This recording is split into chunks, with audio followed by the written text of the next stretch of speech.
saludo cordial para todos los que nos sintonizan a través del grupo radial ECA y otros medios de comunicación católicos. Sean bienvenidos a este foro virtual organizado por la Secretaría de Comunicación Social de la Conferencia Episcopal de Guatemala. Esta actividad se ha preparado en vistas al Congreso Eucarístico Internacional que se llevará a cabo del 5 al 12 de septiembre próximos en Budapest, Hungría. Los Congresos Eucarísticos Internacionales son una actividad de la Iglesia Universal.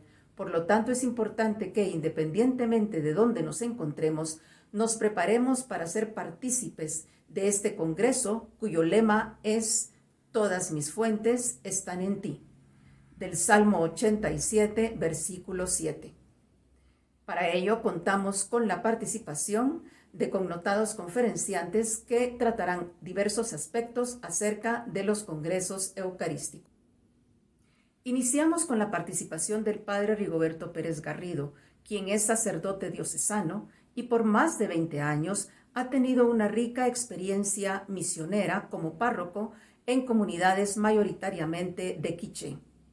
Estuvo directamente involucrado en el proceso de la recuperación de memoria histórica de Guatemala en estrecha colaboración con Monseñor Gerardi, siendo obispo de Quiché, Monseñor Julio Cabrera Ovalle. También estuvo sirviendo en procesos de paz y reconciliación. Es fundador de medios de comunicación al servicio de la Iglesia. A partir del año 2015, estuvo a cargo del Departamento de Comunicación y Prensa del Consejo Episcopal Latinoamericano por un periodo asignado. Actualmente hace acompañamiento espiritual a algunas comunidades cristianas rurales y ayuda ofreciendo servicios de atención y recuperación alternativos a enfermos, especialmente víctimas de COVID. Es el secretario ejecutivo de la Secretaría de Comunicación Social de la Conferencia Episcopal de Guatemala. El padre Rigoberto Pérez Garrido comparte con nosotros el tema de los congresos eucarísticos en la vida de la Iglesia. Qué gusto poder estar en este foro que se ha organizado precisamente con motivo de este encuentro que tendremos con Cristo a través del Congreso Eucarístico Internacional. Es un gusto poder estar con ustedes en este foro y saludarles muy cordialmente. Es un gran gusto estar con ustedes en este foro virtual organizado con motivo de este Congreso Internacional Eucarístico, Congreso Eucarístico Internacional, que se celebrará del 5 al 12 de este mes de septiembre. Y a lo largo de la Iglesia han habido muchos congresos eucarísticos. Vamos a darle una mirada a los congresos eucarísticos en la vida de la Iglesia. Y es que un congreso eucarístico nos conecta directamente con Cristo y nos compromete con la transformación del mundo y de la vida cotidiana, de la vida de cada día. No se trata entonces solamente de encontrarnos con Cristo para sentirnos bien, para estar bien. Eso es un fruto, como dice el Evangelio, de ese encuentro con el Señor. Pero nos encontramos con el Señor para ser misioneros, para ser iglesia en salida, para servir al mundo, para que el Evangelio y el Señor actúe en favor nuestro, en favor de todos. Sobre todo, para que llegue a nosotros en la pena, en el sufrimiento, en la alegría y en el dolor. Daremos entonces una mirada a los congresos eucarísticos en la vida de la Iglesia. Y es que el Concilio Vaticano II afirmó que los gozos y las esperanzas, las tristezas y las angustias de todos los hombres y mujeres de nuestro tiempo, sobre todo los pobres y de cuantos sufren, son a la vez gozos y esperanzas tristezas y angustias de los discípulos de Cristo. La comunidad cristiana está integrada por hombres y mujeres que reunidos en Cristo somos guiados por el Espíritu Santo en el peregrinar hacia el reino del Padre y que hemos recibido la buena nueva de la salvación para comunicarla a todos. La Iglesia por ello se siente íntima y realmente solidaria del género humano y de su historia. Esto se encuentra en la Constitución Apostólica Gaudium et Spes en el número 1, que es uno de los ricos documentos de la Iglesia a partir del Concilio Vaticano II. Y bueno, ¿cuál es el desarrollo de los congresos eucarísticos en la Iglesia? Los congresos eucarísticos tuvieron su origen en Francia, en la segunda mitad del siglo XIX. Fue una laica, la señorita Emilia Tamiser, que vivió entre 1834 y 1910, quien, siguiendo la inspiración de San Francisco Julián Aymar, que vivió a su vez entre 1811 y 1868, el llamado el apóstol de la Eucaristía. La señorita Emilia tomó la iniciativa de organizar, con la ayuda de otros laicos, sacerdotes y obispos, y con la bendición del Papa León XIII, el primer Congreso Eucarístico Internacional. Y esto fue en la ciudad de Lille, en Francia. El tema de este congreso fue La Eucaristía salva al mundo. En efecto, se creía encontrar en la renovación en Cristo presente en la Eucaristía el remedio a la indiferencia religiosa, pero básicamente era pues llenar ese sentido de necesidad de Dios que todo ser humano, que toda persona tiene y necesita llenar en su propia vida. Y es que los primeros congresos eucarísticos fueron inspirados por la fe. Los primeros congresos eucarísticos tuvieron esa característica. La fe viva en la presencia real de Jesucristo en el sacramento de la Eucaristía. Por consiguiente, el culto eucarístico se expresaba particularmente en la adoración solemne y en grandes procesiones que manifestaban el triunfo de la Eucaristía. Un Congreso Eucarístico Internacional es una asamblea de la Iglesia Católica que, convocada por el Papa, se reúne durante unos días en una ciudad determinada, y esta ciudad es determinada por la Santa Sede. ¿Y para qué se reúne esta asamblea? Esta asamblea se reúne para dar culto a la Eucaristía y también para orientar la misión de la Iglesia. ¿Y esta misión en dónde se realiza? Esta misión se realiza en el mundo, en ese mundo y esas realidades de cada día. El Congreso reúne a obispos, sacerdotes, religiosas, religiosos y fieles laicos presididos por el mismo Papa o por un delegado nombrado por el Papa. En nuestro tiempo es el Papa Francisco quien participará, quien asistirá, quien es como el responsable general dentro de la Iglesia del Congreso Eucarístico Internacional. Pero yendo a la historia, con el Papa Pío XI, el Congreso reevangelizaba.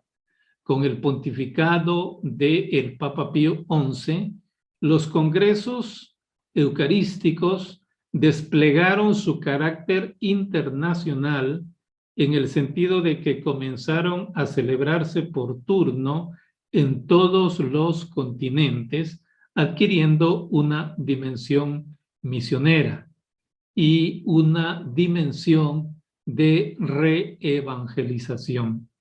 Esta es una expresión empleada en la preparación capilar del Congreso de Manila del año de 1937. Y a partir de 1960, el Congreso tuvo como centro la celebración eucarística. Es decir, que no era solamente el acto de adorar, sino también el acto de celebrar.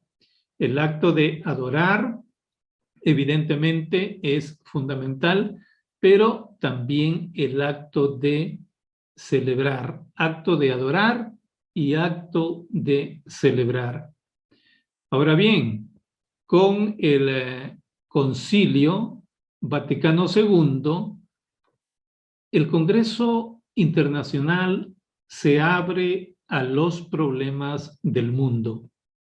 Después del Concilio Vaticano II, por medio de la Constitución Sacrosanctum Concilium de 1963, la instrucción del misterio eucarístico de 1967, en particular el número 67, y de manera particular el ritual romano sobre la Sagrada Comunión y el culto al misterio eucarístico fuera de la misa, de la Sagrada Comunión fuera de la misa, que es del año 1973, tiene un contenido específico entre los números 109 y 112. En estos números se delinea la nueva imagen y se indican los criterios para la preparación y celebración de los congresos eucarísticos, que desde aquel momento en adelante estarían abiertos a los problemas del mundo contemporáneo, al ecumenismo y también en la preparación al diálogo interreligioso. Y es que, claro, recordemos que la enorme riqueza, la enorme importancia que va a tener el Concilio Vaticano II es abrir, como dijo San Juan 23, las puertas de la iglesia para que entrara el aire fresco del Espíritu Santo y que la iglesia pueda mirar esa realidad de la mujer y del hombre sufriente, pero también de sus gozos y alegrías, como ha dicho en esa cita que yo les he presentado al inicio de esta exposición. El Concilio Vaticano II entonces es clave, es importante y sitúa, coloca a la Iglesia en la historia y en el mundo como corresponde. Pues Cristo, claro, se encarnó, entró en nuestra vida, asumió nuestras penas, nuestros sufrimientos y nuestros dolores. Y la iglesia, al ir en salida, enviada, debe de preocuparse por sus hermanos. Por eso ha resonado fuertemente en todos los documentos actuales del Papa Francisco y ha resonado en ese llamado misionero al que la iglesia se debe como discípula del Señor. Entonces, abrirse a los problemas del mundo. Por eso, el video oficial de motivación a este congreso que será en Budapest, Hungría, estos días, nos muestra las imágenes de lo que está viviendo el mundo. El tremendo dolor, el tremendo sufrimiento, no solo por la pandemia, sino por las guerras, por los sufrimientos y por todas esas situaciones que son la cruz de Cristo en el mundo, en la vida de nuestras hermanas y hermanos, en nuestra vida misma, en algún momento o en muchos momentos de nuestra historia personal. Y bueno, para que el Congreso se pueda realizar, se organiza en cada país un comité pontificio, o mejor dicho, se organiza a nivel de toda la Iglesia un comité pontificio como forma de organización para la realización del Congreso Internacional. Ya hablaremos de los comités que se organizan o sí, las delegaciones que se organizan en cada país para ayudar a que cada país pueda vivir este Congreso. Es la unidad macro de la Iglesia en esa comunión planetaria, podemos decirle, en esa comunión universal, la fraternidad misma de la Iglesia en esa comunión universal, y es también lo local, lo nacional y en otros niveles también locales. Entonces, el Comité Pontificio es la forma de organización para la realización del Congreso Internacional. Para la preparación del Congreso Eucarístico Internacional de 1881, se constituyó con la aprobación del Papa León XIII un comité permanente con un estatuto renovado en 1986. El Papa Juan Pablo II le concedió el título de pontificio.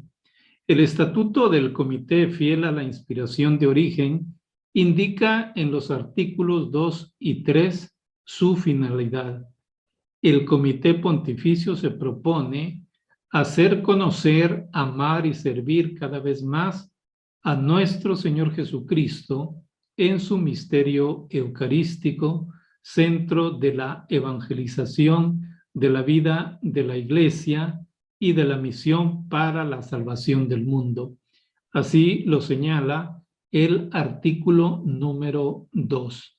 Es importante entonces cómo se organiza este comité pontificio y luego veremos, se organiza también el comité nacional. De ese modo, la organización general permite que se pueda vivir en todo el mundo, en muchísimos países, este acontecimiento de Iglesia en Cristo, que es centro de ella. Y bueno, ¿cuáles son las atribuciones del comité pontificio? ¿Qué atribuciones tiene? ¿Qué atribuciones recibe? Por consiguiente, promueve la celebración periódica de los congresos eucarísticos internacionales.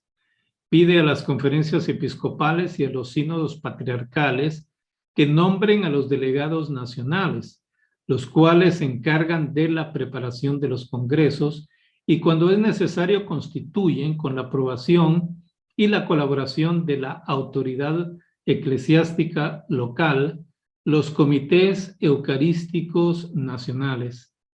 También son creados para favorecer y dar preferencia a las iniciativas que, en armonía con las disposiciones vigentes de la Iglesia, se proponen incrementar la piedad hacia el misterio eucarístico en todos sus aspectos, desde la celebración de la Eucaristía hasta su culto fuera de la misa. También el Comité Pontificio solicita a los delegados nacionales, o bien donde existan a los comités nacionales, documentación e información acerca del movimiento eucarístico en los propios países. Esto se indica en los estatutos en el artículo 3. Según los estatutos, corresponde al Comité Pontificio examinar las propuestas acerca del lugar del Congreso que serán sometidas al Santo Padre. Lo dice en el artículo 9 y 10. Una vez aprobada la sede en la que se celebrará el Congreso, el Comité Pontificio examina el tema y el programa del Congreso para que después estos también sean sometidos y aprobados por el Papa. Ya se ha dicho que el Papa Francisco presidirá este Congreso en Budapest. Y se promueve también una continuidad pastoral después de cada congreso. No se trata solamente de un evento, no se trata de reunir delegaciones, no se trata de unos días de oración, se trata de que Cristo mueva el corazón de la iglesia para dar seguimiento a esa acción y a esa misión que la iglesia, en nombre de Cristo y al servicio de Cristo, realiza a lo largo del tiempo y de la historia. Por eso se nombra el delegado y el Comité Nacional encargados de organizar y motivar que se viva el Congreso Internacional en cada país y que cada país sea una expresión de fraternidad universal al Congreso Internacional. El ritual romano en el número 111 da las siguientes indicaciones. En la preparación del Congreso se conceda sobre todo importancia a los siguientes elementos. A. Una catequesis más intensa sobre la Eucaristía, especialmente en cuanto es misterio de Cristo vivo y actuando en la Iglesia. Esta catequesis se adapte a la capacidad receptiva de los diferentes ambientes, como ya lo hace la Iglesia en esa entrega en la que cada uno de nosotros, obispos, religiosas, religiosos, sacerdotes, laicos y laicas y comunidades, realizamos. También una participación más activa en la Sagrada Liturgia, que promueva la escucha religiosa de la palabra de Dios y el sentido fraterno de la comunidad.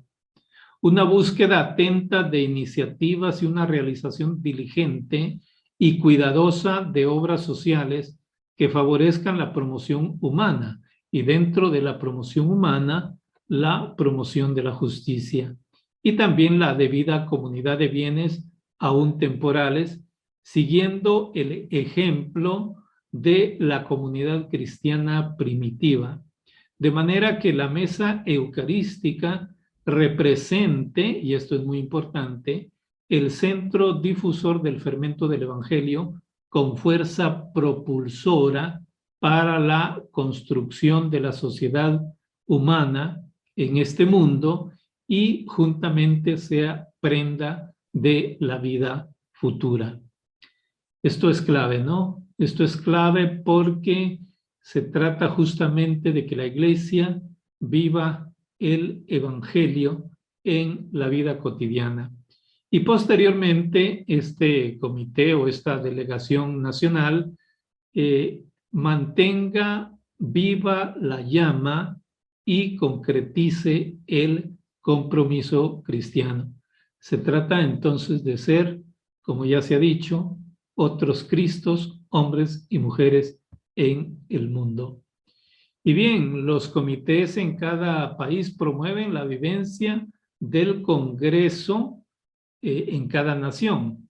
En Guatemala nos hemos venido preparando con la oración, con la catequesis, con información compartida y divulgada a través de la radio, de la televisión y los medios de Internet, así como desde el encuentro con Cristo vivo, unidos a la pasión de Él que vino a nosotros y lleva con nosotros la cruz de la pena y el sufrimiento en estos tiempos difíciles y en todos los tiempos difíciles que nos toque vivir para confortarnos, consolarnos, comunicarnos su vida. El Señor se ha quedado con nosotros porque el Señor no es indiferente a nuestra vida, a nuestras penas y a nuestras alegrías. Y por ello, los congresos eucarísticos en la Iglesia son espacios en la vida, en el tiempo y en la historia nuestra para vivir el paso de Dios entre nosotros y enfrentar con valentía las tribulaciones que nos agobian, avanzando en la construcción de un tiempo nuevo. De esto se trata, llenarse de Cristo para poder llevar en la historia la vida con toda la fortaleza que de Cristo mismo se nos da. Y bueno, por eso todas las fuentes para nuestra vida están en Él. Y yo me alegro en sobremanera de poder vivir este tiempo especial que se nos ha regalado para poder experimentar la alegría y la esperanza que todos compartimos en Cristo, que es nuestra paz. Muchas gracias a ustedes por haber compartido juntos en este foro con Monseñor Víctor Hugo Palma, con el Padre Pedro Jaramillo y con Pati Castillo como presentadora de este evento. Ha sido un gusto, un enorme gozo poder compartir este espacio con todos ustedes.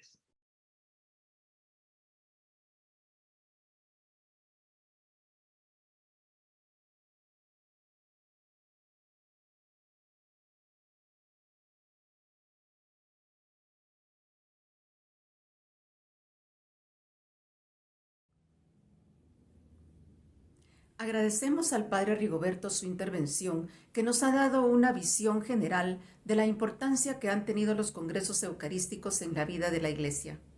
Pasamos ahora a conocer sobre el tema específico del 52 Congreso Eucarístico Internacional que estaremos viviendo en el mes de septiembre y para el cual nos estamos preparando. Para ello contamos con la participación de Monseñor Víctor Hugo Palma Paul, quien es obispo de la diócesis de Escuintla y encargado de las secciones de laicos y de comunicación de la Conferencia Episcopal de Guatemala.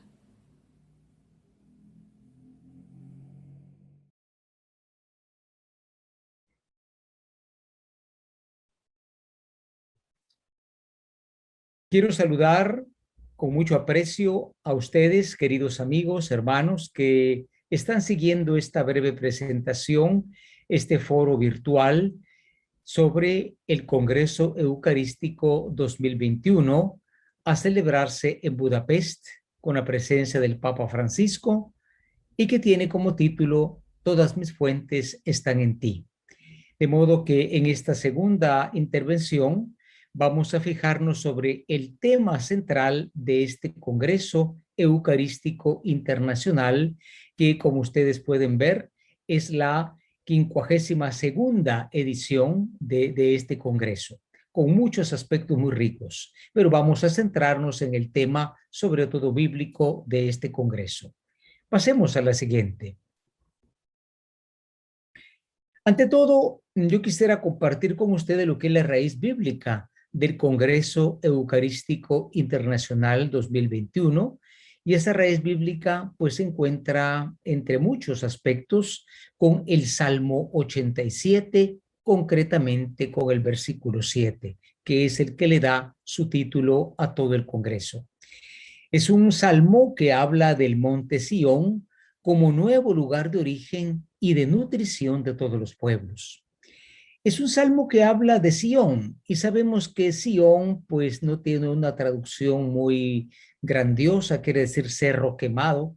Era una antigua fortaleza de los Jebuseos conquistada por David en el año 1000 a.C., pero también está cercano al lugar del monte Moria, donde tuvo lugar el famoso sacrificio de Isaac, se dice, o sacrificio de Abraham, que nos cuenta Génesis 22. Es un lugar cultural muy antiguo, ya de antes del pueblo de Israel, y es un espacio donde se edificó el famoso templo, tanto el primer templo de Jerusalén, que fue el templo de Salomón, y de los dos templos posteriores, el segundo de Esdras y Nehemías, y el tercero de Herodes el Grande. Aún hoy hay restos de este templo de Jerusalén, el famoso Muro de los Lamentos. Pero ¿por qué es tan especial este lugar? Porque estando el templo y estando pues el santo de los santos, que era la habitación más interna del templo, ese templo y esta ciudad de Sión, o este monte de Sión más bien, se definen como el lugar de la Shekinah, o sea, la presencia de Dios en el arca. Y esto duró muchísimos años hasta la destrucción de Jerusalén por Nabucodonosor en el 585 a.C. Pasemos a la siguiente.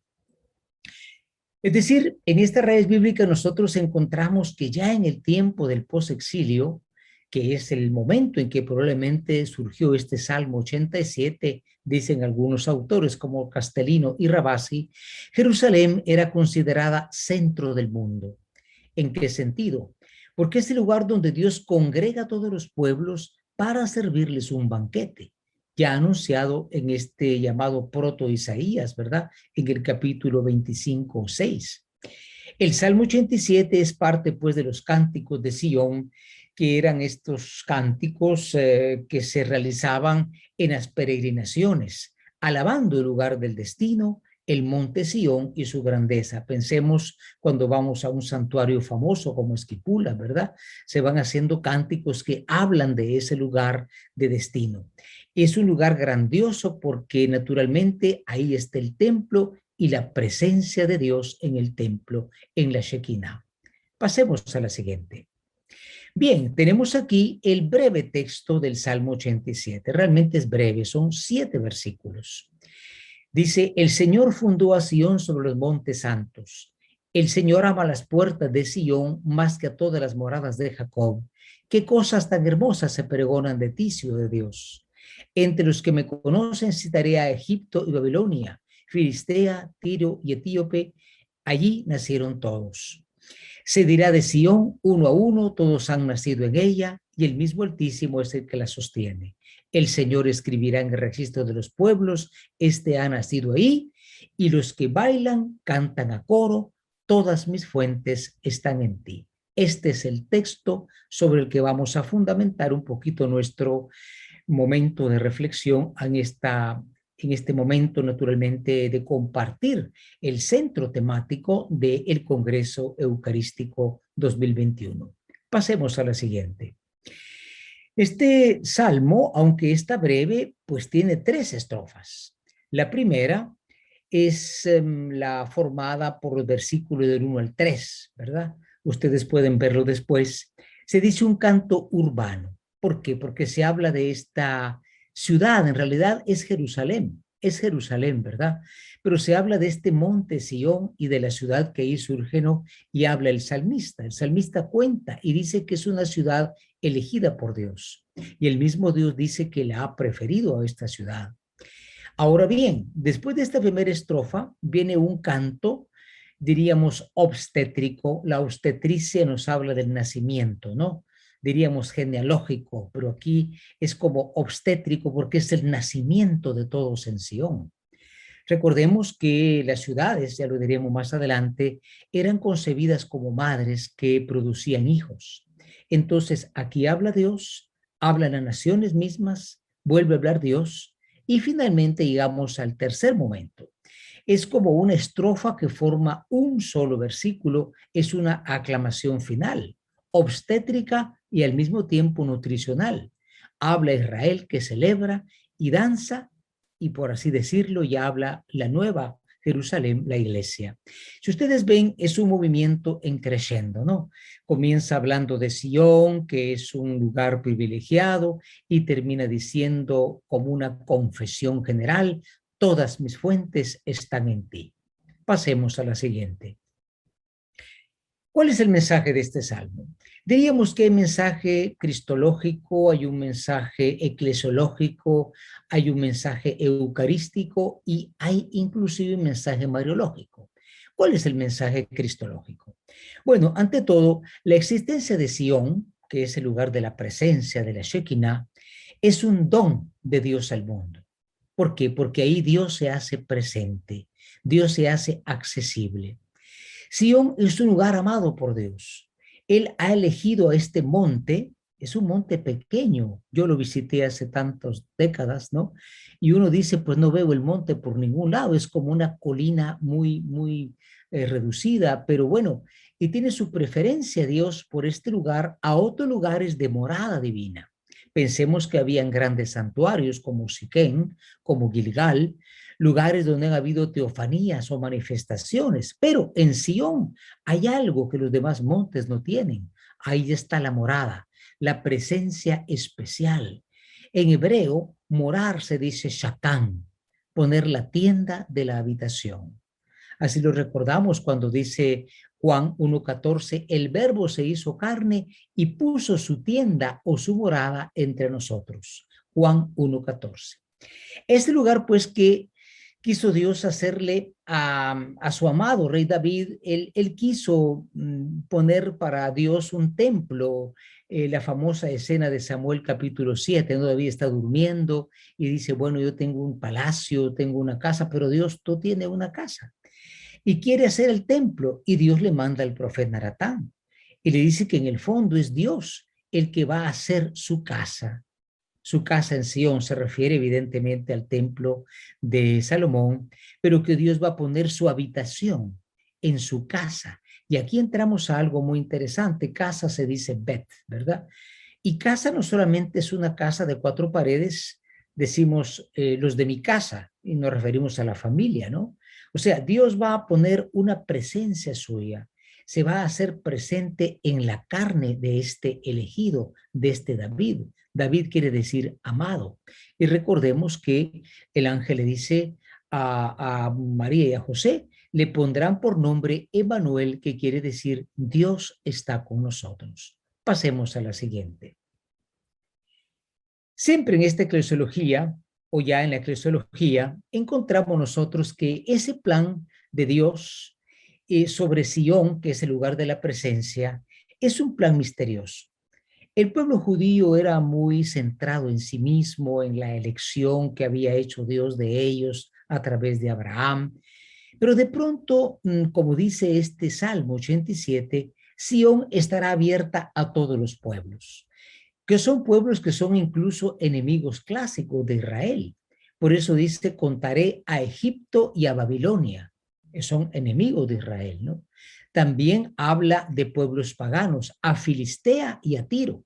Son pueblos de la costa, enemigos de Israel, son los pueblos de los filisteos, pues, y de los pueblos, como digo, marítimos, e inclusive los más lejanos del mundo, cuando dice hasta Etiopía, y será como ciudadana de Israel. A la par tienen ustedes una pequeña ilustración en forma de una hoja de tres hojas, ¿verdad? Un trébol de 3 hojas. Es un mapa muy antiguo porque ciertamente pues Jerusalén está en el Medio Oriente, ¿no? Y los pueblos que menciona el Salmo están al norte, están al sur, están también, como quien dice, en el entorno. ¿Por qué? Porque las ciudades eran consideradas en femenino. Hasta el día de hoy decimos la ciudad de Guatemala, la ciudad de Jerusalén, porque se pensaban que eran como madres que producían hijos. Pero este origen de todos los pueblos es un origen espiritual. Evidentemente no es un origen étnico, geográfico, es un origen espiritual. Estos 5 pueblos extranjeros forman una cruz. Aquí teníamos un trébol, ¿no? Una cruz geográfica y simbolizan la totalidad de los pueblos, los 4 puntos cardinales. Esto sucede en un lugar sumamente sencillo, insignificante geográficamente para el mundo. Recordemos que cuando Alejandro de Grecia pasó o quiso pasar por Jerusalén, le dijeron, no vale la pena, mejor anda a Egipto. Y cuando los romanos conquistaron pues Jerusalén, decían, es un pueblo tan pequeño, es un pueblecito que no merece gran esfuerzo. Y sin embargo, según el Salmo, este lugar pequeño, este Sion, ¿verdad?, se convierte en el centro del mundo por ser el origen místico de todos los pueblos, donde está el mismo Dios que está escribiendo un registro. Habían censos, ustedes se recuerdan, ¿no? Y se ponía el lugar de origen de cada persona. El mismo Dios va a escribir en el censo, este ha nacido allí. Pasemos a la siguiente. Bien, siempre en esta eclesiología, en los santos padres de la iglesia, aquel lugar de Sion, donde está Jerusalén, bueno, está hasta el día de hoy, ¿no? Sabemos que es leído como una alegoría, como un simbolismo que da paso a la Jerusalén celeste. Ya no solamente existe la Jerusalén física, los restos de Jerusalén de hoy es una ciudad muy grande, ¿no? Sino que se habla, según los santos padres, de una Jerusalén celeste que es la iglesia, porque la iglesia es el lugar de encuentro de todos los pueblos, ¿no? Por eso en el 1987 se usó el salmo, este salmo de este congreso, en la jornada de unidad de los cristianos. Y tenía como lema el versículo 5 y 6, todos han nacido ahí, porque la fe y la iglesia son vistas como madre de todos los pueblos. Decía San Agustín, aquella Jerusalén se refiere a la nueva, que es la madre de todos, según San Pablo. En Gálatas 4:26 se habla pues de la iglesia que es la madre de todos los pueblos, o sea, un lugar de origen de todos sin distinción. ¿Qué sucede? Que la Eucaristía es fuente de vida ofrecida a todos los pueblos, culturas y sectores sociales. Aquí vamos pasando ya al tema eucarístico, ¿no? Es decir, en torno a la Eucaristía, nosotros encontramos una fraternidad originada en Dios, que supera las fronteras de todo tipo. De hecho, a pesar de nuestras circunscripciones, de nuestras divisiones, ustedes saben que la celebración eucarística está abierta, claro, al que tiene fe en ella, ¿no?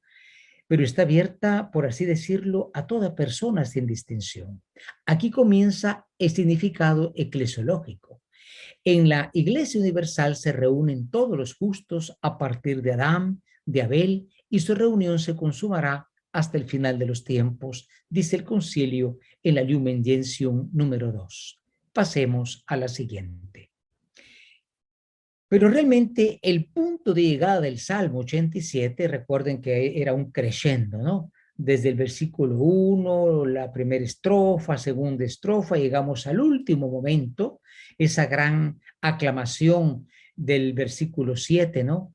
La aclamación obstétrica y nutricional es donde se revela que la presencia divina en Sion, o sea, el tema cristológico, ¿no?, que congrega a todos los pueblos, el tema eclesiológico, allí se ofrece el alimento fundamental. Todas mis fuentes están en ti. Y sabemos que al hablar de fuentes no solamente se habla de una fuente de origen, sino se habla, pues claro, de esta especie de nacimiento espiritual unida claramente al bautismo. En el Evangelio de Juan no está completa la cita, pero podemos recordarnos de Juan, capítulo 1, versículos del 12 al 13, ¿no?, donde dice los que han nacido del agua y del Espíritu. Por esta razón, el Concilio II, Vaticano II, ha proclamado que el sacrificio eucarístico es fuente y cima de toda la iglesia. Fíjense qué importante, ¿no? Fuente y cima, lugar de origen, lugar de llegada de la vida de la iglesia. La Sagrada Eucaristía, en efecto, contiene todo el bien espiritual de la iglesia, es decir, Cristo mismo, nuestra Pascua y pan de vida, que da la vida a los hombres por medio del Espíritu Santo, dice Lumen Gentium número 1. Por tanto, la mirada de la iglesia se dirige continuamente a su Señor, presente en el sacramento del altar, en el cual descubre la iglesia la plena manifestación de su inmenso amor. Estas son palabras de San Juan Pablo II en la encíclica La Iglesia vive de la Eucaristía del año 2003. Pasamos pues del tema puramente eclesiológico al tema eucarístico. Dios alimenta a su pueblo. Miren qué interesante este aspecto del Salmo y de todo el Congreso, ¿no? Porque Dios alimenta en su pueblo en la expresión bíblica por ejemplo, a Israel en el desierto. Israel moría de hambre, entonces Dios le manda el maná. Pero también se convierte en una fuente de alimento. Y pensemos en el agua. En el ambiente del desierto, el primer alimento es el agua, ¿no? Por ejemplo, en la roca de Meribá. Ahora bien, dice, en ti están todas mis fuentes. La fuente del que habla el versículo 7, o sea, una mayaná, en plural mayané, se refiere a un manantial de agua que Dios provee en el camino. Hace poco domingo leíamos en la lectura del libro de los Reyes la historia de Elías, ¿no? Aquel hombre que está en el desierto, que va a morir de hambre y que recibe de Dios agua y pan. Y con ese alimento él sigue su camino. Qué importante, Dios alimenta a su pueblo, alimenta a sus profetas. Ahí tenemos una pequeña fuente de agua que sale de una roca. Tenemos a Moisés que está golpeando la vara, la roca de Meribá, de Masá, ¿verdad? Masá es el lugar, y surge el agua.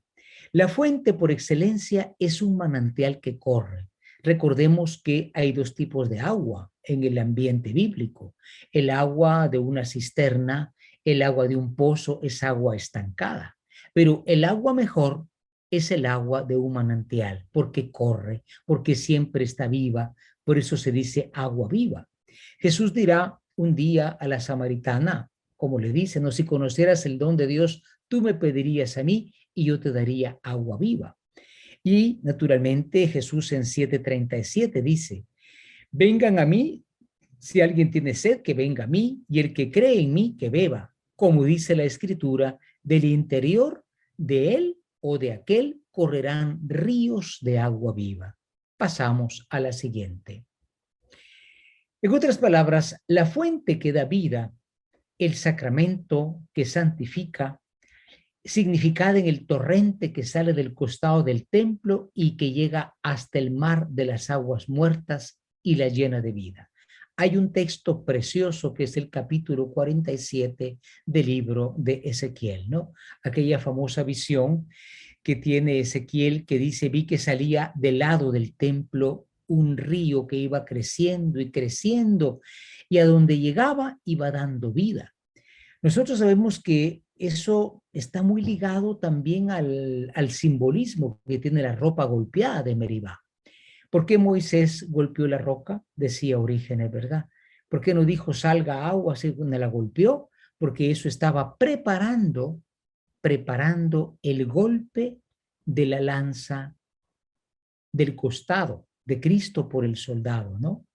De ahí también surgió el manantial que da vida. No solamente el bautismo, sino también la Eucaristía.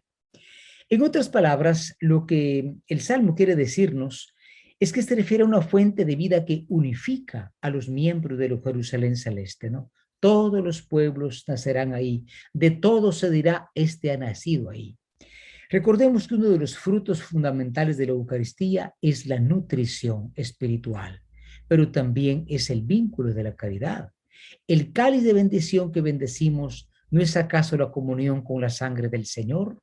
Y el pan que compartimos, ¿no es acaso comunión con el cuerpo de Cristo? Porque hay un solo pan, nosotros que somos muchos, somos un solo cuerpo, todos en efecto participamos de un único pan.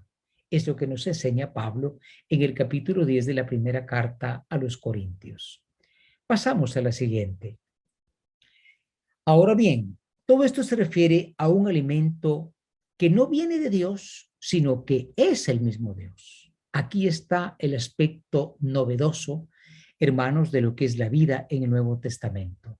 En el Antiguo Testamento Dios daba alimento a su pueblo. En el Nuevo Testamento Dios se da como alimento a su pueblo. Él es la fuente de vida de su pueblo. Por eso ya dice Jesús en el capítulo, refiriéndose a Éxodo 16, el maná del cielo, ya no es como el maná del cielo, sino que procede de Dios y es el mismo. Jesús dice, el pan que yo daré es mi carne para la vida del mundo. ¿Qué hace la Eucaristía en la vida de la iglesia? Bueno, nutre la unidad de la iglesia, la Jerusalén celeste, ¿no? Se congregan por fe en Jesucristo partiendo un solo pan que es la medicina de la inmortalidad, dice San Ignacio en su carta a los Efesios, pero que es también alimento para la piedad, signo de unidad y vínculo de caridad. La vida, unidad y caridad en la iglesia, dice San Agustín comentando el Evangelio de Juan. Por eso la iglesia, abocada y nutrida por este alimento, está abocada a la justicia, a la solidaridad, a la fraternidad entre sus miembros, porque ella, la iglesia, tiene una sola fuente en Eucaristía, donde el Señor se da como alimento a su propio pueblo. Pasamos a la siguiente. Terminamos, hermanos, este breve recorrido por el Salmo 87, que, como decía, también es breve, haciendo también una especie de aplicación mariológica, ¿no? El Salmo es el Salmo del Congreso Eucarístico, tiene un aspecto, diríamos, literario del Antiguo Testamento, hay una perspectiva cristológica, eclesiológica y eucarística, pero terminamos también con una cierta perspectiva mariológica. ¿Por qué? Porque María es llamada en la profecía, cuando celebramos fiestas marianas, leemos, por ejemplo, a Sofonías, es llamada la hija de Sión. La hija porque Jerusalén nace en Sión o está sobre Sión, se dice la hija de Sión, ¿no? Y si en Sión estaba la Shekinah y la presencia, María también tiene esa presencia. Ella se alegra en el Magníficat, ¿no? Porque el Señor la ha elegido a ella, ha puesto en mí sus ojos en esta esclava suya, ¿no? Y le va a dar una presencia. María es quien lleva en su seno la presencia verdadera del Señor. Qué interesante esa visita de María a su prima Isabel, Lucas 1:41, ¿no? Ustedes saben que cuando llega María a la casa de Isabel, pues el niño, que es Juan Bautista, salta, ¿no? Salta en el seno de Isabel. Y ustedes saben que esta es una aplicación directa que hace Lucas de el libro primero de Samuel, capítulo 6, versículo del 14 al 23. ¿Qué sucede cuando David encuentra el arca y la lleva a Jerusalén? David sabe que ahí está la Shekinah y va danzando frente al arca, ¿no? Y el verbo skirtán, es el mismo que se usa para hablar del baile de David y del baile, por así decirlo, de Juan dentro del vientre de Israel, ¿no? María es aquella que lleva la presencia del Señor y que también orienta hacia Cristo, porque dice, hagan lo que Él les diga. Finalmente sabemos que María es la mujer eucarística que encuentra en esa presencia real de Dios en su vida la fuente de los frutos eucarísticos, de la caridad y de la solidaridad, de los que es escuela la Eucaristía, nos ha dicho Papa Francisco en la celebración de Corpus Christi del 3 de junio del año 2021. Es decir, tenemos nosotros en María como una concretización de el que puede decir todas mis fuentes están en ti, ¿no? En otras palabras, preparémonos a este Congreso Eucarístico repasando este Salmo, ¿no? Y todos los temas que la Conferencia Episcopal ha elaborado a través de catequesis que se les han enviado, sobre todo a las diócesis de las parroquias, ¿no? Porque es un momento sumamente importante. Yo me permito insistir que en esta celebración de este Congreso Eucarístico, a pesar de la pandemia, tendremos la ocasión de centrar por un momento nuestra suprema atención en este misterio, que es la fuente que nos da la vida. La Eucaristía vive, la Iglesia vive de la Eucaristía, han dicho en el Magisterio los papas, y nosotros también, y que ella, a pesar de la pandemia, continúe dándonos una vida abundante. Muchísimas gracias por su atención.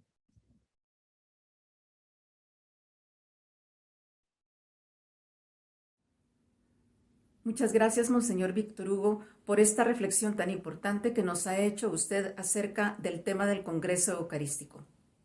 Y no podemos negar que a nivel mundial seguimos viviendo en un estado de pandemia, y ello es importante tomarlo en cuenta al momento de nuestra vivencia de este Congreso Eucarístico.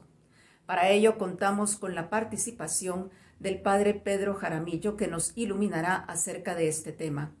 El Padre Pedro es un misionero español con alma guatemalteca. Lleva 17 años en Guatemala trabajando codo a codo con la iglesia del país. Ha visitado por labores misioneras todas las diócesis y vicariatos del territorio nacional.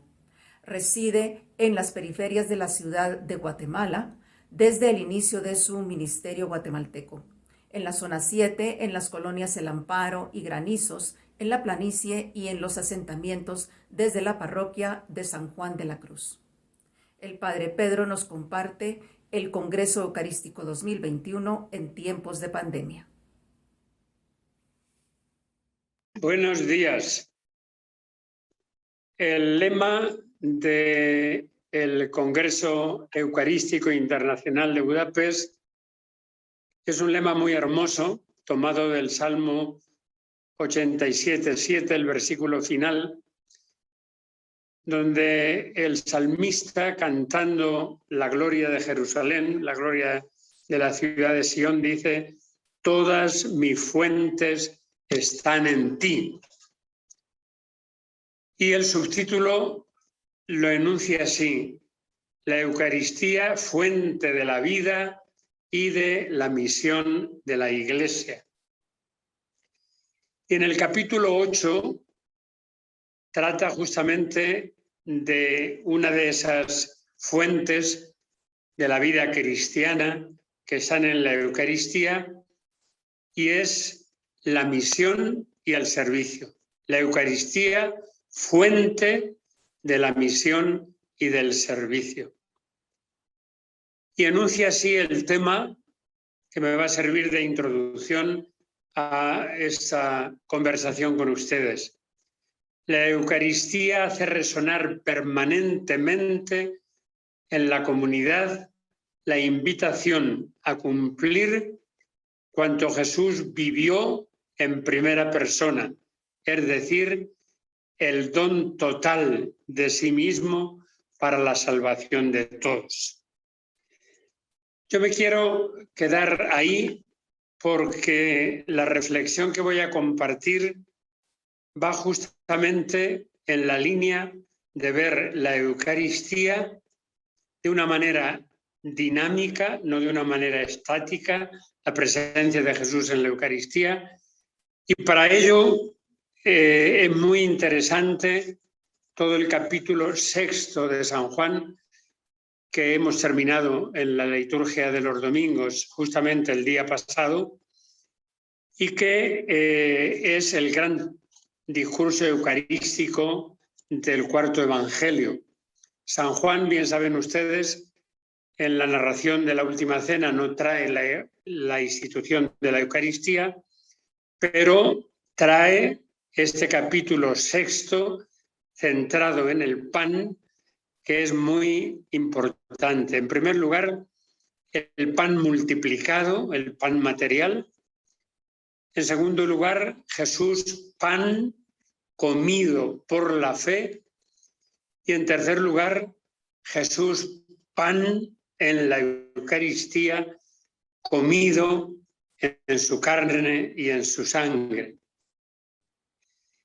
Juan tiene en ese sentido una cercanía de tema muy grande a la institución de la Eucaristía en los sinópticos y en San Pablo.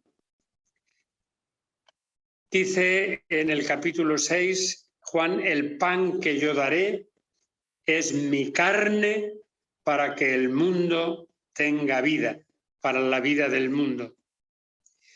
Y en la institución de la Eucaristía de los sinópticos no dice simplemente tomen y coman, esto es mi cuerpo, toman y beban, esta es mi sangre, sino que dice toman y coman, este es mi cuerpo que se entrega por ustedes, tomen y beban, esta es mi sangre que se derrama por ustedes.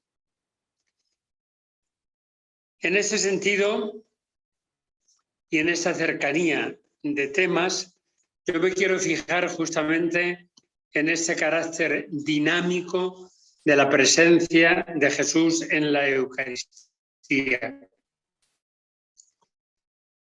Mi cuerpo entregado, mi sangre derramada. No se trata en ninguno de los casos, ni en Juan ni en los sinópticos, cuando dice este pan es mi carne para la vida del mundo, no se trata de comer a un Cristo estático, sino a un Cristo dinámico. Comemos a Cristo en actitud de entrega, en actitud de don, de oblación. Y de lo que comemos, decimos en mi tierra, de lo que se come se cría, de lo que tenemos que criar. Y entonces tenemos que criar en nuestro corazón, recibiéndolo en la Eucaristía, a ese Cristo del cual San Pablo dice, vivo yo, pero no soy yo, es Cristo quien vive en mí. La comida eucarística tiene que ir produciendo en nosotros esta cristificación como consecuencia también de aquella invitación que hacía San Pablo en la carta a los Filipenses, en el capítulo 2, versículo 5. Tengan los mismos sentimientos que Cristo Jesús. Y San Pablo lo decía justamente refiriéndose a lo que se conoce como la kenosis de Cristo, que es el abajamiento, su bajada, su compartir en todo el realismo de nuestra propia carne, metiéndose en ella, encarnándose, metiéndose en la carne. Y haciéndolo, dice la carta a los Hebreos, para ser semejante en todo a sus hermanos, excepto en el pecado. Con el Papa Francisco podríamos decir que sabemos así que Jesús camina con nosotros, habla con nosotros, respira con nosotros, trabaja con nosotros. Una sencilla oración de la mañana lo dice con mucho acierto. Dice esa oración tan sencilla, Jesús, que a lo largo de este día yo te revele. Y se podría completar con esta otra también muy apropiada, muy sencilla, pero muy elocuente. Señor, que quien me mire te vea. Estamos entonces en ese entregarse, en ese darse, no simplemente en ese estar. Cuando decimos en la Eucaristía, esto es mi cuerpo con el pan, esta es mi sangre con el cáliz, no nos quedamos ahí. Siguiendo las palabras de Jesús, mi cuerpo que se entrega, mi sangre que se derrama. Es decir, Jesucristo dándose, entregándose totalmente a nosotros en ese abajamiento que fue justamente someterse en la carne, es decir, en su encarnación. Un abajamiento que Juan, narrando la cena, lo presenta en el lavatorio de los pies. Signo de ese abajamiento que se hace servicio de esclavo es también en el Evangelio de Juan, el lavatorio de los pies de los discípulos, realizado en la última cena. Ya les he dicho, Juan no narra la institución de la Eucaristía, pero es importante en el tema que nos ocupa eucarístico 100%, la institución del servicio que Juan presenta en el mismo contexto en el que Pablo y los tres sinópticos nos ofrecen la institución de la Eucaristía, es decir, en el contexto de la última cena. el paso de Jesús de este mundo al Padre, el amor de Jesús hasta el extremo, la conciencia de enviado, de su retorno al Padre. Es una gran solemnidad con la que empieza Juan el capítulo 13, justamente para introducir un gesto de Jesús que era tarea propia de esclavos, lavar los pies. Echó agua en una palangana, se puso a lavar los pies de sus discípulos. Y fíjense que es muy interesante el rechazo de Pedro a que Jesús le lavara los pies. Es justamente el rechazo a que el maestro hiciera de esclavo, a que el maestro se rebajara. La explicación de aquel servicio ilógico en la mentalidad de Pedro es un servicio ilógico que el maestro haga de esclavo. En ese ámbito de lo ilógico hay dos cosas. En primer lugar, la pregunta de Jesús: ¿comprenden lo que yo he hecho con ustedes? Ustedes me llaman maestro y señor y dicen bien porque lo soy. Pues si yo, siendo maestro y señor, les he lavado los pies, también ustedes deben lavarlos los unos a los otros. Les he dado ejemplo para que también ustedes hagan lo que yo acabo de hacer con ustedes. Nos suena muy cercana la exhortación de Pablo en Gálatas 5:13. Háganse esclavos los unos de los otros por el amor. Yo creo que nos debemos preguntar si de verdad sentimos esta ilógica del lavatorio de los pies. ¿Y qué nos dice esta ilógica del lavatorio de los pies del abajamiento que supone en Jesús ofrecernos en la Eucaristía no simplemente su cuerpo y su sangre, sino su cuerpo entregado y su sangre derramada? Este abajamiento se hace también servicio. Jesús dice: estoy en medio de ustedes como el que sirve. Servir y dar la vida en rescate por muchos. Lo mismo que la explicación de Jesús sobre quién es el mayor, recogida en Lucas, también en el contexto de la cena, quiero subrayar esto, el contexto de la cena, incluso después de haber narrado la institución de la Eucaristía, la disputa era sobre quién era el más importante.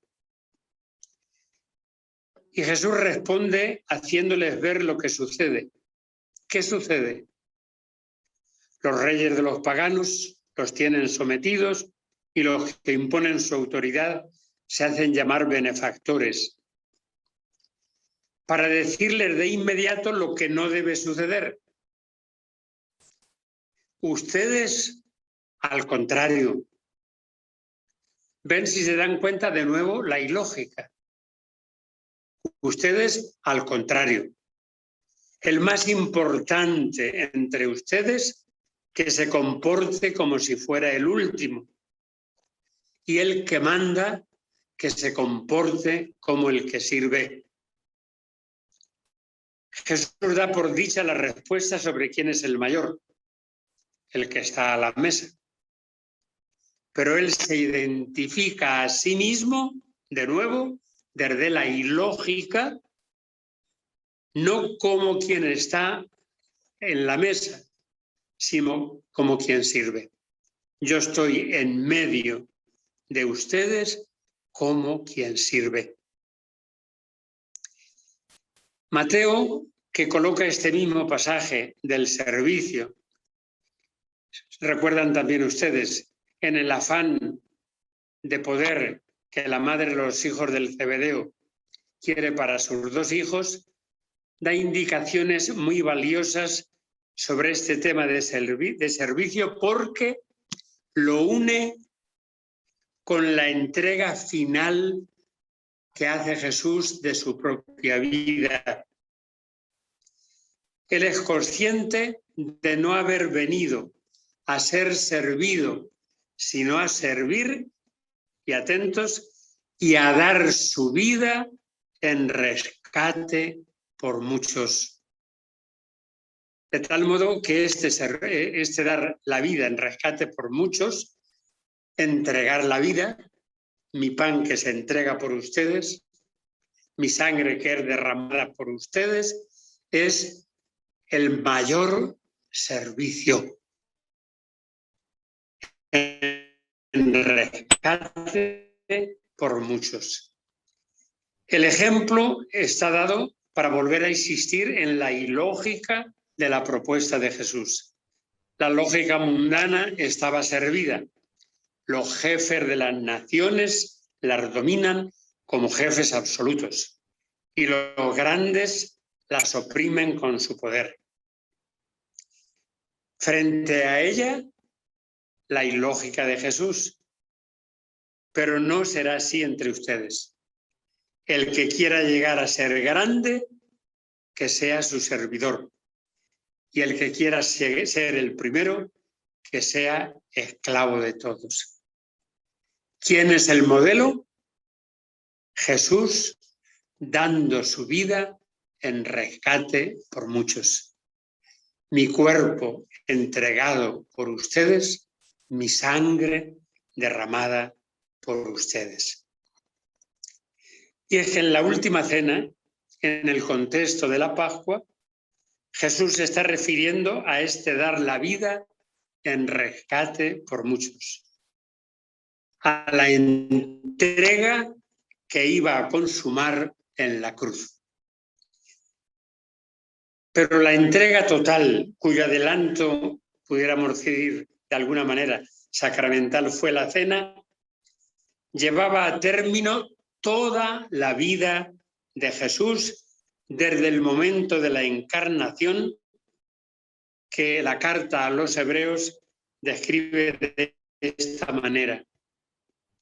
Al entrar en el mundo, Jesús dijo: no quisiste sacrificios ni ofrendas, pero me formaste un cuerpo. No te agradaron holocaustos ni sacrificios expiatorios. Entonces dije: aquí estoy yo, he venido para cumplir, oh Dios, tu voluntad. La voluntad de Dios que Jesús vivió en un tipo de entrega que Juan puede resumir de esta manera: habiendo amado a los suyos que estaban en el mundo, los amó hasta el extremo. Habiendo amado a los suyos que estaban en el mundo, los amó hasta el extremo.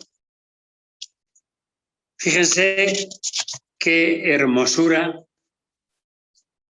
El Papa Francisco la resume así: la entrega de Jesús en la cruz no es más que la culminación del estilo que marcó toda su existencia.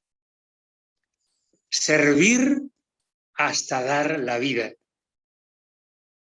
Dicho en el contexto de la cena, significa mucha hondura, muchísima hondura para el espíritu de servicio. Y yo me pregunto y les pregunto, desde la Eucaristía, ¿simplemente hacemos servicios litúrgicos? ¿Quién hace las lecturas? ¿Quién hace los cantos? ¿Quién hace la limpieza del templo? Ahora, en este momento de pandemia, ¿quién hace los servicios para librarnos de la pandemia, procurando que guardemos la distancia, que todo el mundo lleve mascarilla? ¿Nos quedamos ahí? Ahí se acabó todo. ¿Hasta dónde nos tiene que llevar la Eucaristía? En el servicio entendido como Eucaristía llevada fuera del templo. La Eucaristía fuera del templo solamente está en el corpus, solamente está cuando llevamos la comunión a los enfermos. La Eucaristía fuera del templo tiene que estar, tiene que verse, tiene que percibirse, tiene que tocarse en el servicio de una vida entregada y de una sangre derramada por los demás. Sabemos que la entrega de Jesús tuvo una dimensión de preferencia. Una mirada a la entrega preferente de Jesús en su ministerio público, esa entrega cuyo acabamiento, cuya consumación comemos en la Eucaristía y desde la que podemos decir de verdad vivo yo, pero no soy yo, es Cristo quien vive en mí, exige por tanto mirar el estilo concreto de la misión de Jesús para que comiéndolo a Él podamos también comer su proyecto. Y comer su proyecto significa hacerlo carne propia en nuestra vida, hacerlo sangre propia en nuestra vida, es decir, hacerlo realidad en nuestra vida.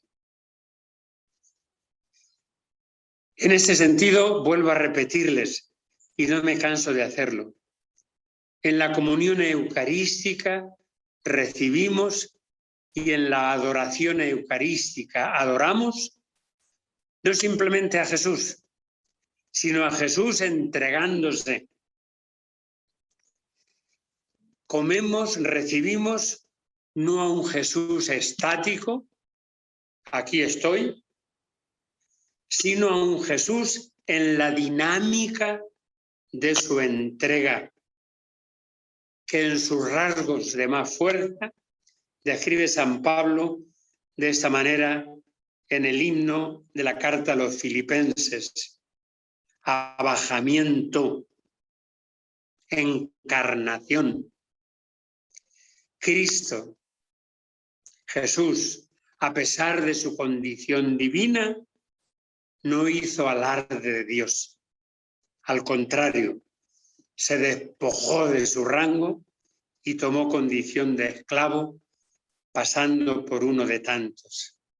Y así, actuando como un hombre cualquiera, se rebajó hasta someterse incluso a una muerte y una muerte de cruz.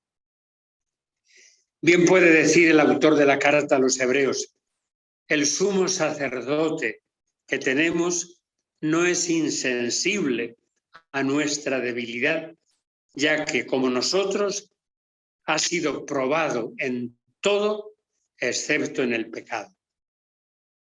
Y desde ahí nos recuerda el Papa Francisco: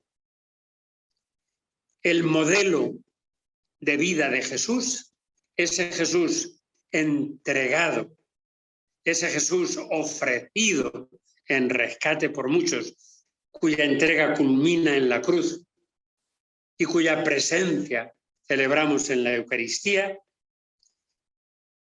nos dice el Papa Francisco, el modelo de vida de Jesús en la entrega nos introduce en el corazón del pueblo. Cuánto bien, continúa diciendo, nos hace mirarlo cercano a todos. Si hablaba con alguien, miraba a sus ojos con una profunda atención amorosa. Lo vemos accesible cuando se acerca al ciego del camino y cuando come y bebe con los pecadores, sin importarle que le digan o que le traten de comilón y de borracho. Lo vemos disponible cuando deja que una mujer prostituta unja sus pies, o cuando recibe de noche a Nicodemo y saca estas consecuencias. Cautivados por el modelo que es Jesús, deseamos integrarnos a fondo en la sociedad. Compartimos la vida con todos, escuchamos sus inquietudes, colaboramos material y espiritualmente con la gente en sus necesidades. Nos alegramos con los que están alegres, lloramos con la gente en sus necesidades. Nos alegramos con los que están alegres, lloramos con los que lloran, nos comprometemos en la construcción de un mundo nuevo, codo a codo con los demás, pero no por obligación, no como un peso que nos desgasta, sino como una opción personal que nos llena de alegría, nos otorga identidad y nos hace hombres y mujeres eucarísticos. Somos hombres y mujeres de vida eucarística cuando nuestra vida es entregada por los demás, cuando nuestra carne es entregada por los demás, nuestra sangre es derramada por los demás. Entonces somos de verdad hombres y mujeres de Eucaristía. Caigamos entonces en la cuenta, para que esto sea verdad, caigamos en la cuenta del proyecto de Jesús,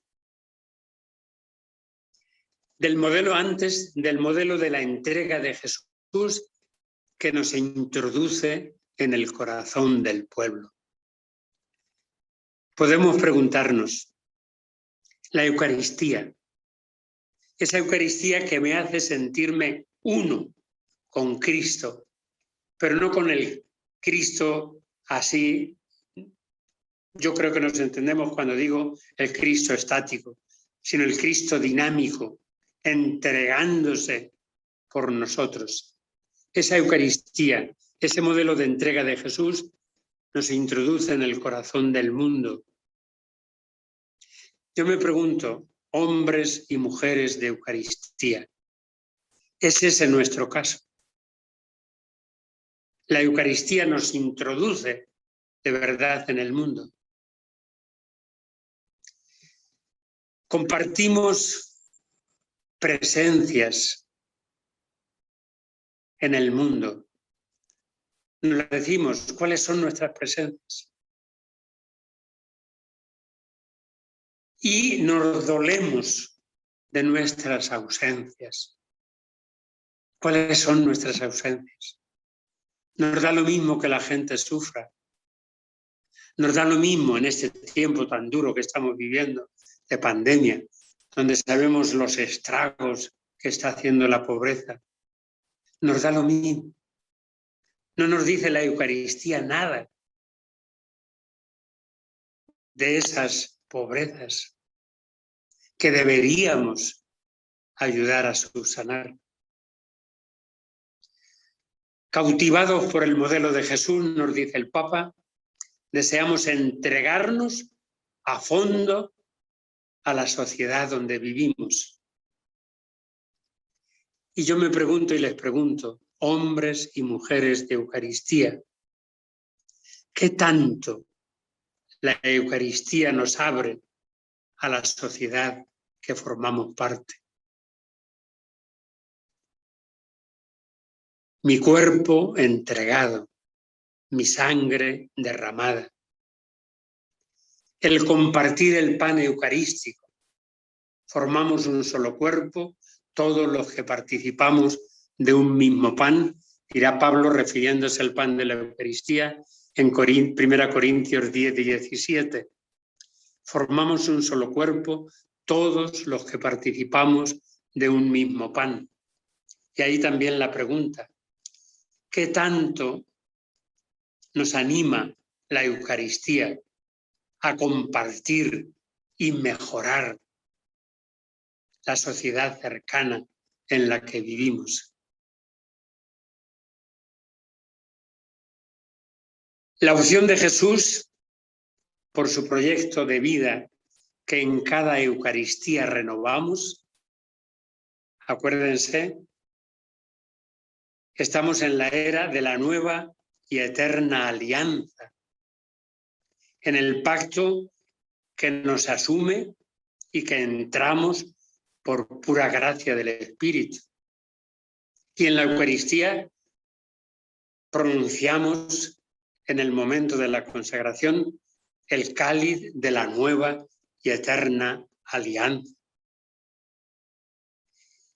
Y la opción desde ahí y la opción en cada oración eucarística donde rumiamos esa eterna y nueva alianza, contemplándola y conservándola en nuestro corazón, esa es la que culminó un proyecto de vida que Jesús enunció así.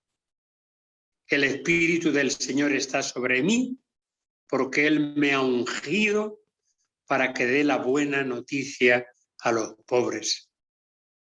Me ha enviado a anunciar la libertad a los cautivos y la vista a los ciegos, para poner en libertad a los oprimidos, para anunciar el año de gracia del Señor.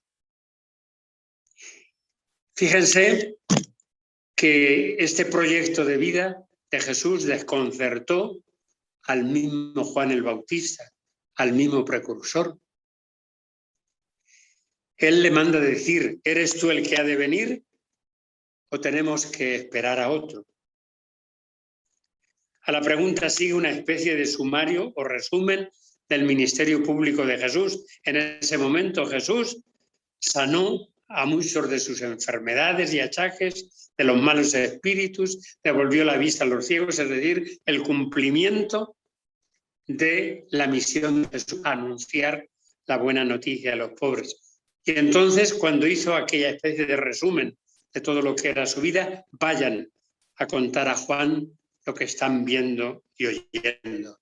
Los ciegos ven, los cojos caminan, los leprosos quedan limpios, los sordos oyen, los muertos resucitan, a los pobres se anuncia la buena noticia. Jesús comprende que aquel modo de construir el reino pudiera causar desconcierto. Lo comprende. Por eso añade una aparentemente extraña bienaventuranza. Bienaventuranza son dichas, las dichas, los gozos, las alegrías. Dichoso el que no se escandaliza de mí. Es decir, dichoso a quien este estilo, a quien este proyecto no le parece una locura, sino que le parece justamente a aquello que tenemos nosotros también que hacer. En este sentido, nos podríamos preguntar si caemos realmente en la cuenta de lo que significa desde la Eucaristía anunciar la buena noticia a los pobres. Jesús dice, dichoso quien no se escandaliza de este proyecto.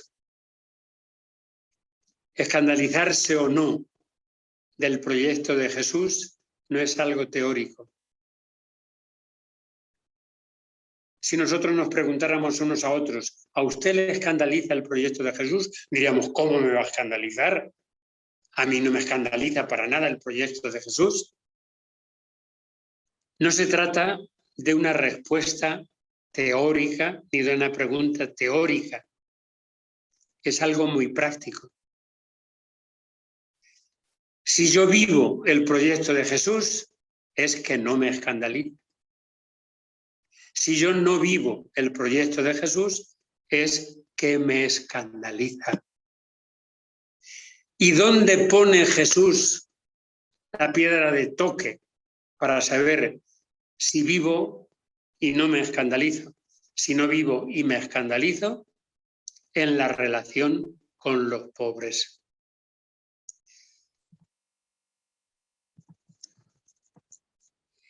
En ese sentido, queridos hermanos y hermanas, la Eucaristía nos tiene que llevar a los pobres.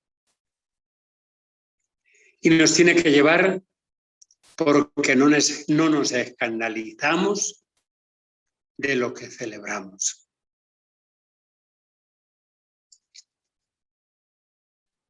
Y finalmente les diría que la finalidad de la Eucaristía es hacernos como Jesús.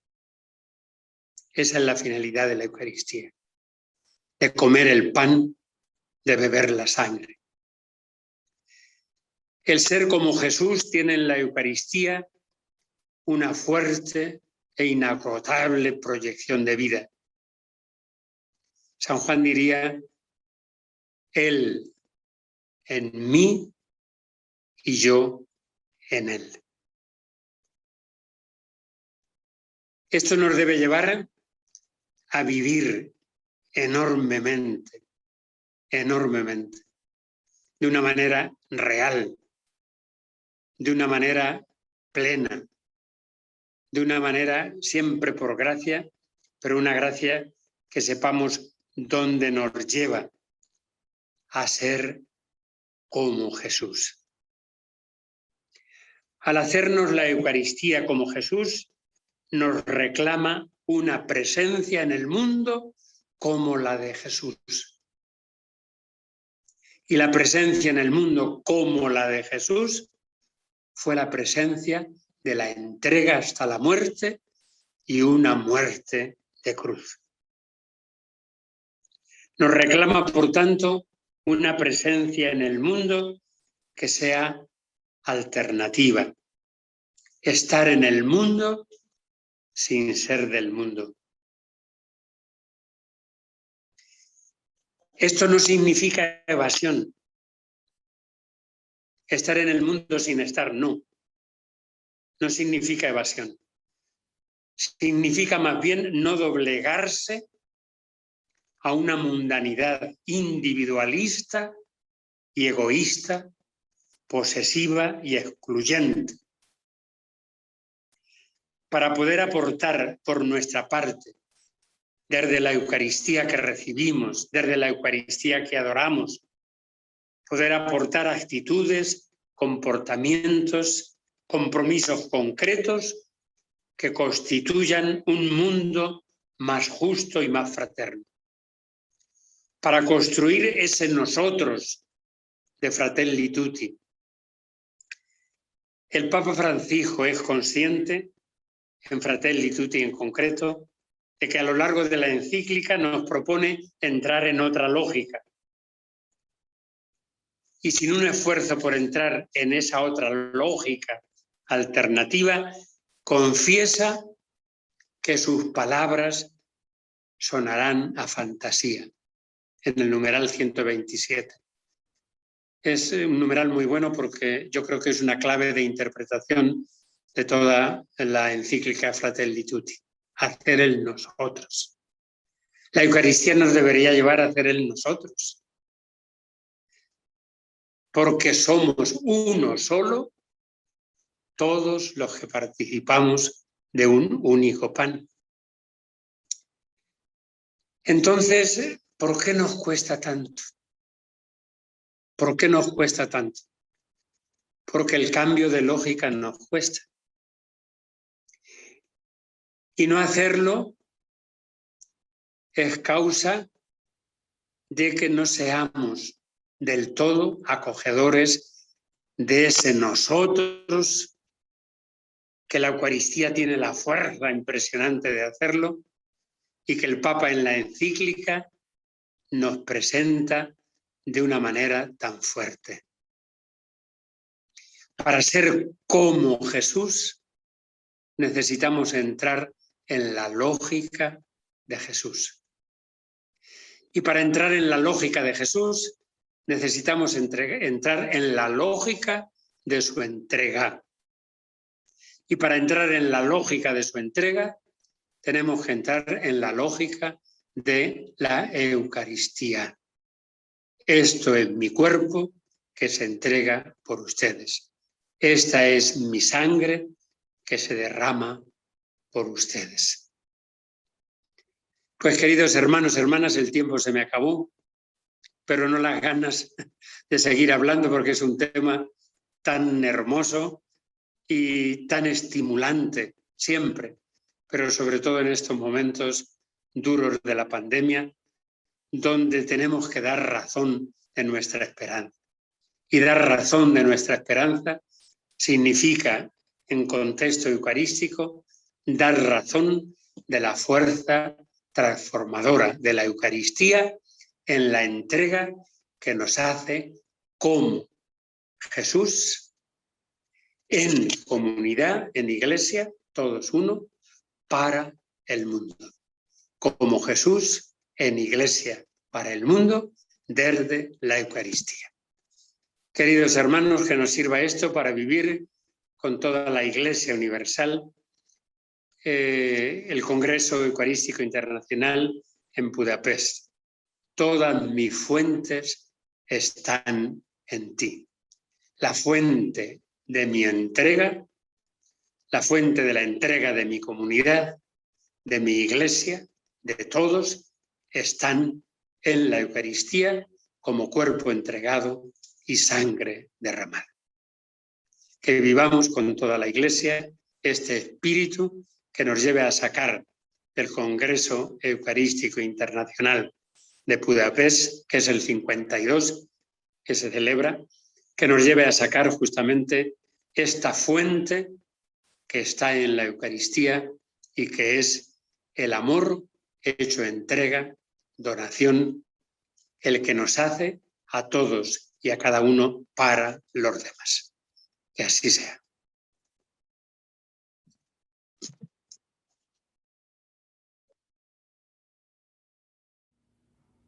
Agradecemos la participación del Padre Pedro, que con el tema que nos ha compartido definitivamente nos anima a hacer vida este Congreso Eucarístico. Y es así como llegamos al final de este foro virtual, agradeciendo la participación de Monseñor Víctor Hugo Palma Paul, del Padre Pedro Jaramillo y del Padre Rigoberto Pérez.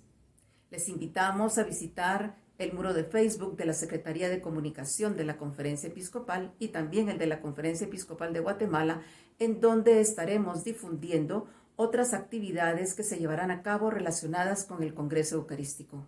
De manera especial, la Hora Santa Nacional que se prevé realizar para los días del Congreso, así como cobertura de la visita que hará Papa Francisco a Budapest durante el Congreso.